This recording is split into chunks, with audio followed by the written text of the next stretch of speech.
Des Liégeois signent un contrat juteux avec le FBI. Leur toute jeune société fournira aux Américains des appareils de détection des colis suspects par rayon X. Bonjour à tous. Dans le reste de l'actualité de ce vendredi 13 février, il y a aussi les premiers départs pour les vacances de carnaval. On verra où vont les Belges cette année et quand partir pour éviter les bouchons.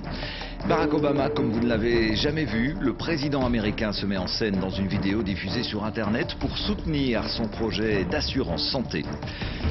Qui succédera à Steven Martens à la tête de l'Union belge de football et que deviendra son président? Une réunion au sommet a lieu en ce moment. Jimmy Meo la suit pour nous. Nous sommes un vendredi 13, l'occasion de découvrir les dessous d'un des jeux les plus populaires de la loterie nationale, le Win for Life. Et puis la météo cet après-midi, encore quelques éclaircies avant l'arrivée de la pluie ce soir. Des rafales de vent jusqu'à 60 km/h et des températures de 4 à 11 degrés.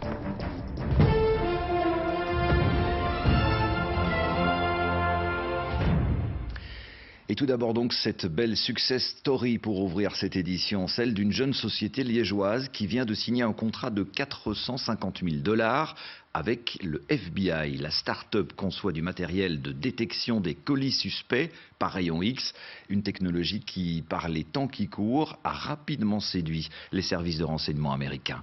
Julien Modave de Nistrel. Portable, facile à installer. Voici les premiers arguments qui ont intéressé le FBI.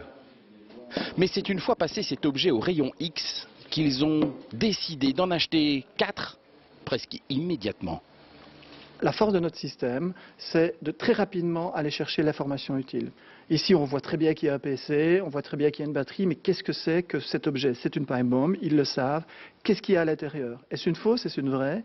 Avec notre système, vous voyez très rapidement le contenu interne. En 2 clics, vous avez toute l'information.